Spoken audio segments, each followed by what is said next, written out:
Avec la première tasse actu de la journée.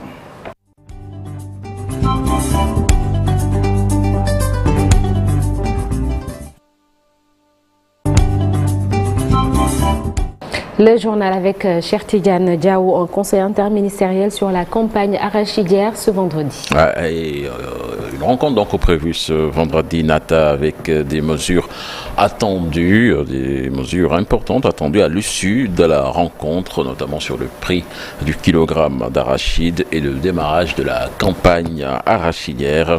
Une rencontre qui sera présidée par le Premier ministre Amadou Ba. Retenez que la production agricole 2021-2022 avait enregistré une légère baisse. Elle était globalement estimée à 1 677 804 tonnes d'arachide. Et on parle de ce nouveau siège des Nations Unies inauguré hier à Diamniadio. Inauguré par le chef de l'État, Macky Sall, un bâtiment qui symbolise la bonne coopération entre le Sénégal et les pays composants des Nations Unies, une coopération pour la promotion de la paix et la stabilité. Je vous propose de suivre le chef de l'État à l'issue de la cérémonie. La cérémonie d'inauguration de la Maison des Nations Unies marque une fois de plus l'attachement renouvelé de notre pays aux Nations Unies, qui incarne l'idéal de paix et l'aspiration des peuples à collaborer pour un monde meilleur. C'est tout le sens de l'édification de ce somptueux complexe qui conforte la longue tradition de coopération conviviale entre le Sénégal et l'Organisation des Nations Unies. En plaçant cet édifice ici, au cœur de la nouvelle ville de Diamniadio, nous avons voulu offrir aux 34 agences onusiennes représentées ici, et j'espère bien plus après, pour donner à cette maison une dimension plus grande. C'est en tout cas ce que nous attendons de l'organisation, de vous offrir donc un cadre idéal et adéquat de travail pour faciliter les interactions dans la complémentarité. Cette maison est notre contribution à la stratégie de l'organisation visant à créer une meilleure synergie entre ces différentes entités chargées des activités opérationnelles de développement, de façon à améliorer leur collaboration et leur efficacité. Toujours dans l'actualité, le budget du ministère de l'eau et de l'assainissement estimé à plus de 236 milliards de francs CFA a été adopté à l'Assemblée nationale. Avec le ministre Serine Baïkam qui est revenu sur l'eau de robinet qui est des titres de qualité. Ce sont ses assurances. Il renseigne donc que chaque semaine, un contrôle strict est fait sur cette eau, sur la pollution de la Falémé. Il n'y a pas lieu de s'affoler, dit-il. Le niveau n'est pas inquiétant et il travaille avec la République du Mali. Je vous propose de le suivre, des propos recueillis par Alioune Diagne et Alassane Ba. À relever, et ce budget et le programme sur 3 ans que nous avons, les autorisations d'engagement nous permettront de continuer à relever ces défis pour rester dans le peloton de tête en Afrique dans le domaine de l'eau et de l'assainissement. Je rappelle que la moyenne d'accès à l'eau en Afrique subsaharienne, la moyenne d'accès à l'assainissement en Afrique subsaharienne est de 34%. Notre pays a un taux d'accès à l'assainissement de 74%.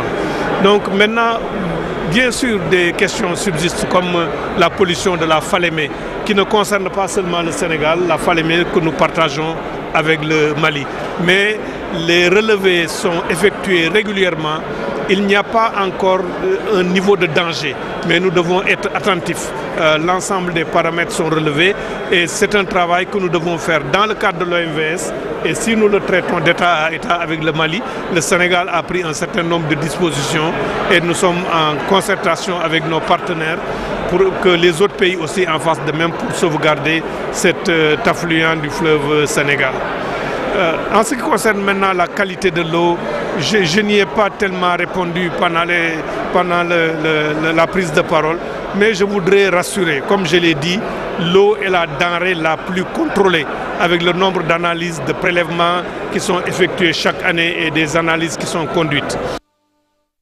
Retour en prison pour Mortalagui alias Nitdoff. Les infractions retenues contre le militant de l'ex-PASTEF, offense au chef de l'État, outrage envers les autorités et les dépositaires de force de l'ordre, de la force de l'ordre public, plutôt appel à l'insurrection, acte de manœuvre à compromettre la sécurité publique, entre autres.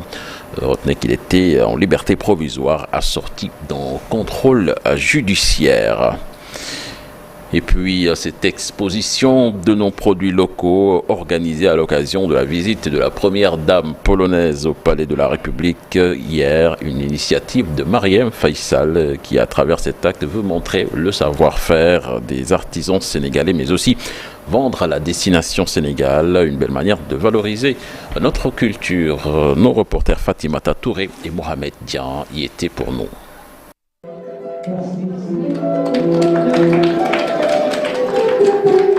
La culture sénégalaise bien représentée au niveau de la salle des banquets du Palais de la République. Une exposition initiée par Marième Faisal à l'honneur de la première dame polonaise. Des œuvres d'art, de l'encens, des boubous traditionnels entre autres produits, comme le décor des stands. Une belle manière de vendre la destination Sénégal. Le but de cette exposition aussi, c'est à chaque fois qu'on a la possibilité de recevoir des hôtes, de leur présenter aussi le niveau de créativité des Sénégalaises et des Sénégalais, mais concomitamment leur présenter aussi le niveau d'évolution de l'artisanat et créer des opportunités de visibilité pour notre patrimoine. C'est pourquoi nous avons une exposition composite avec des éléments de stylisme, de création au niveau des costumes, mais particulièrement axés sur la créativité féminine. Et un deuxième volet sur la bijouterie en mettant en valeur le village artisanal Soumbédioune, qui est aussi le reflet de l'ensemble des villages artisanaux que nous avons au Sénégal. L'événement a été l'occasion pour rendre un hommage particulier aux femmes. Le pouvoir de la femme est largement sous-estimé en Afrique traditionnelle. Et parce que nous avions des reines qui étaient des reines, pas des femmes de roi. Nous avions Ndiembo Mbodj, nous avions cette puissance des femmes-là que nous voulions montrer. C'est-à-dire comment les femmes tiennent l'économie d'un pays, comment les femmes tiennent la culture d'un pays et comment les femmes aussi tiennent l'éducation d'un pays. C'est pourquoi nous avons axé cette présence féminine-là. Les hommes sont là, mais comme on le dit, les femmes ne sont pas derrière les hommes. Elles sont à côté des hommes et cheminent avec eux. Une initiative bien appréciée par les participants. Alors c'est une très belle initiative de vouloir promouvoir le Made in Sénégal, donc ce qui se fait de mieux au Sénégal, les réunir pour les présenter au monde. C'est une très belle initiative qu'on apprécie. C'est une belle vitrine parce qu'il y avait pas mal de femmes, d'ambassadeurs venus un peu partout. Donc c'était une belle vitrine, ça nous a permis de montrer ce que nous faisons ici au Sénégal et qu'eux, à travers leur pays aussi, vont pouvoir exporter. Très contente pour l'invitation de notre première dame pour exposer nos produits qui fait typiquement africain. Par exemple, on a ici les tout légers qu'on a pris, faire de la broderie, consommons local.